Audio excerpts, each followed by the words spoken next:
это не просто там красивая часть презентации, это все, это люди, которые тут продолжают бизнес. Давай. Я передам вам сейчас слово быстро, хорошо? Сколько вам лет, какой уровень, да, то есть и вообще счастливы ли вы? Всем привет! Меня зовут Жомар Исмаилбеков, сапфировые директора, работаем с мамой. Мама передает по наследству. Вот в прошлом каталоге закрыли сапфировый директор. Все, счастливо, круто. Спасибо.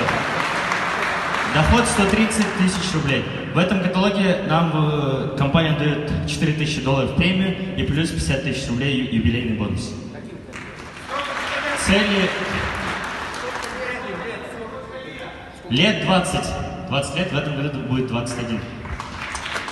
Цели в этом году сделать бриллианта, и в следующем году увидимся на бриллиантовой конференции. Спасибо всем.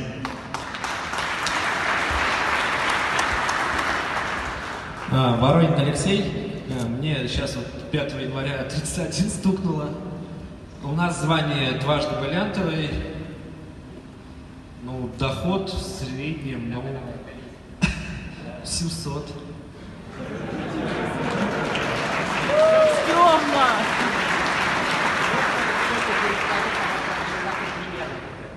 Честно, даже не скажу. Очень много. Честно, даже не скажу, реально.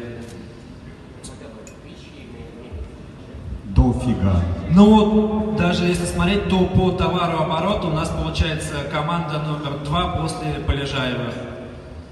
Команда номер 2 в России по товарообороту.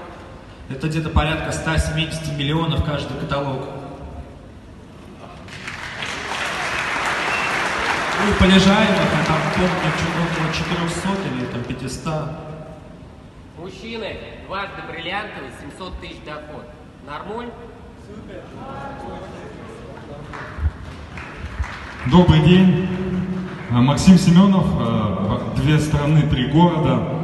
Начали родители заниматься в Северном Казахстане, город Кустанай и город Рудный. Вырастили там в глубине у себя 3 бриллиантовых ветки, потом переехали в Челябинск. Купили 3 квартиры без ипотек, 2 двухкомнатные, 1 трехкомнатную. Вот. Также 2 автомобиля по автопрограмме Lexus ES250 за 3 миллиона и Passat CC, там 1 600 000, 1 700 000 где-то рублей. Вот. Родители старшие бриллиантовые директора. Вот. Но у нас такой был случай еще, можно я расскажу, да?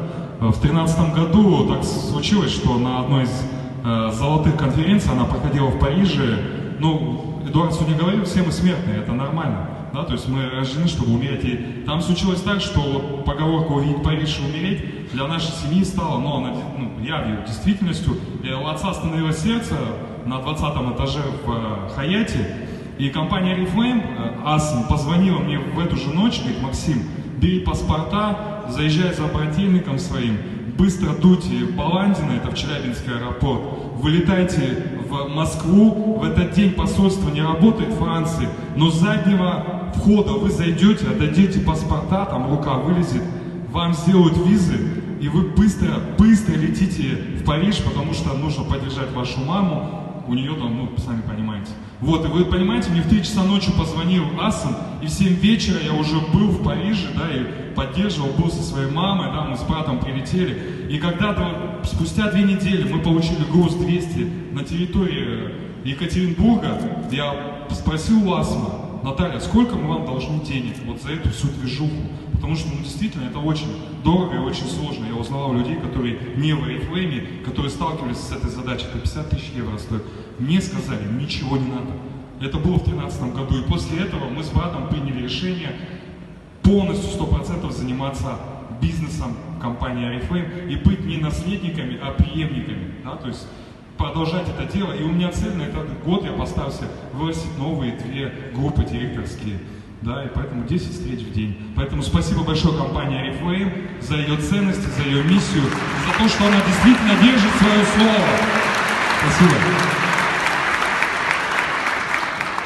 Ядрышников Алексей, мне 25 лет, и вы знаете, у нас в семье 4 детей. поэтому дожидаться там какого-то наследства не было смысла. Вот, я служил в армии 2 года ВДВ по контракту. Почему пошел на контракт? Потому что принял решение сам заработать деньги на свадьбу, несмотря на то, что родители старшие бриллиантовые директора. Ну, отец так воспитал, что все нужно зарабатывать своим трудом. Сейчас мы в прошлом году закрыли звание директор, включились в работу, ну и идем дальше, как бы на этом не останавливаемся. Цель, естественно, ближайшая — это золото, сапфир, ну, глобальная более, конечно, бриллиант.